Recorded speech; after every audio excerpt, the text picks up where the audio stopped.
If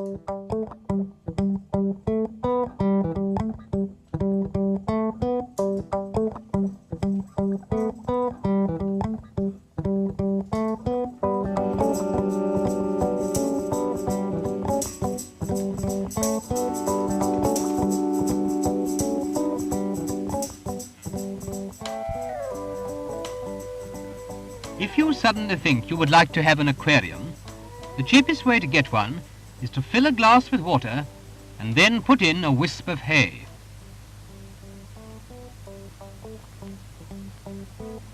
In a few days, if you look through a microscope, you will find your aquarium in full swing. These creatures are called infusoria because they mysteriously appear when anything like hay is infused in water. Some of the earliest to turn are the barrows.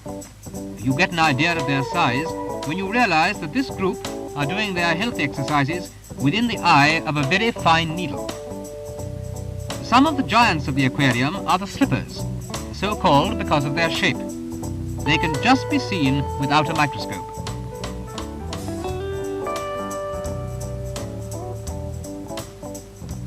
Then there is this two-speed merchant, which can go fast or slow, and which is fitted with an instantaneous reverse. Other inhabitants of the aquarium are completely boneless wonders.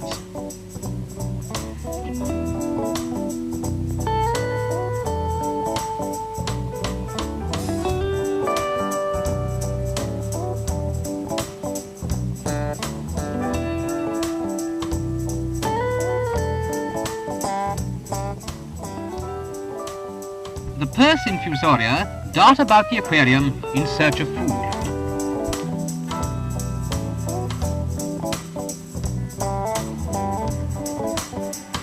This one has made a hearty meal, as you can see, for the food in his swallow makes dark marks all over his body.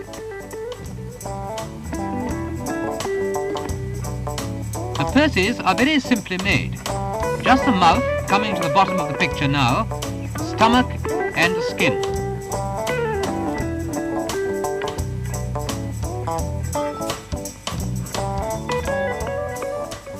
They increase their numbers by simply dividing into two.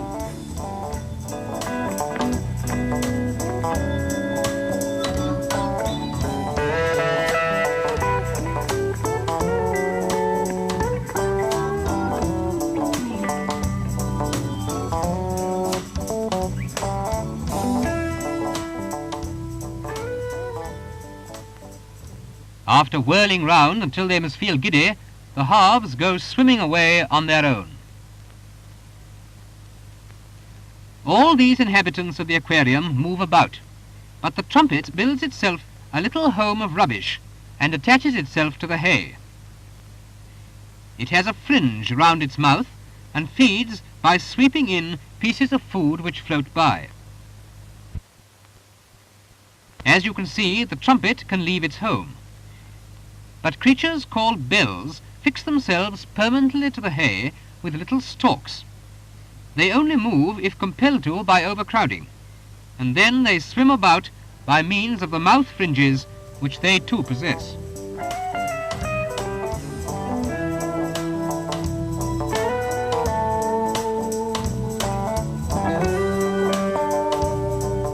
Unfortunately, a fixed home is very open to attack, and the bells are frequently eaten by a large creature so transparent that you can see inside it.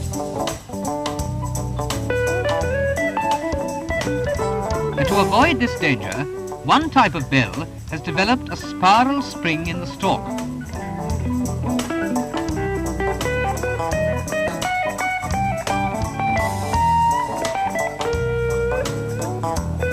The spring can be clearly seen in close-up, and with its aid, the bell jerks itself out of reach of the enemy.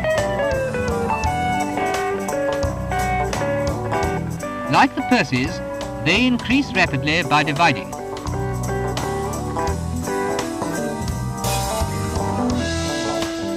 First, the nucleus, or center of the body, splits in two.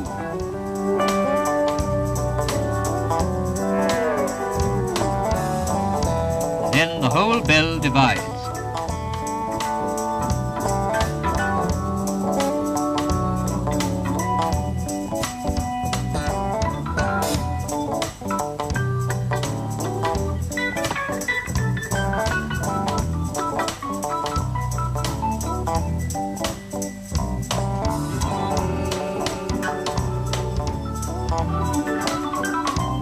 new one swims away while the other remains on the stalk and will divide again later on.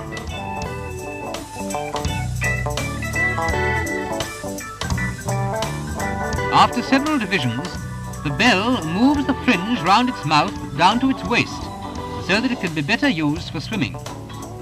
Then it breaks away from the stalk. It swims about, but finally sinks to the bottom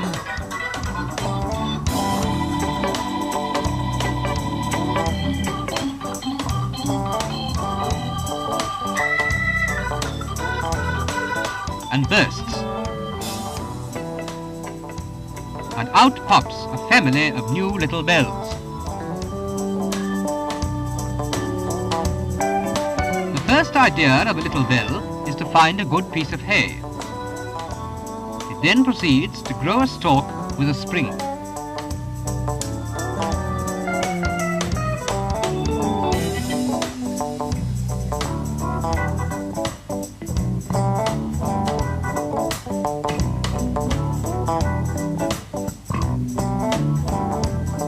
Sometimes, when the bell divides, the new one does not swim away, but the two heads remain on one stalk.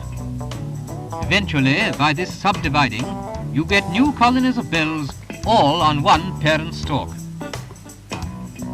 This stalk develops into an enormously strong spiral spring that looks like a spray of white heather coming to life.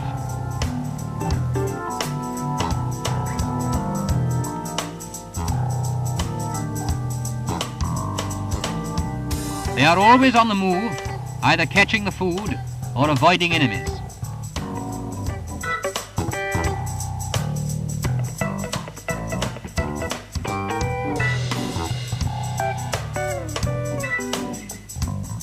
So lovely are the bells as they furl and unfurl that it is difficult to remember that they and all the other infusoria are contained in this little wine glass.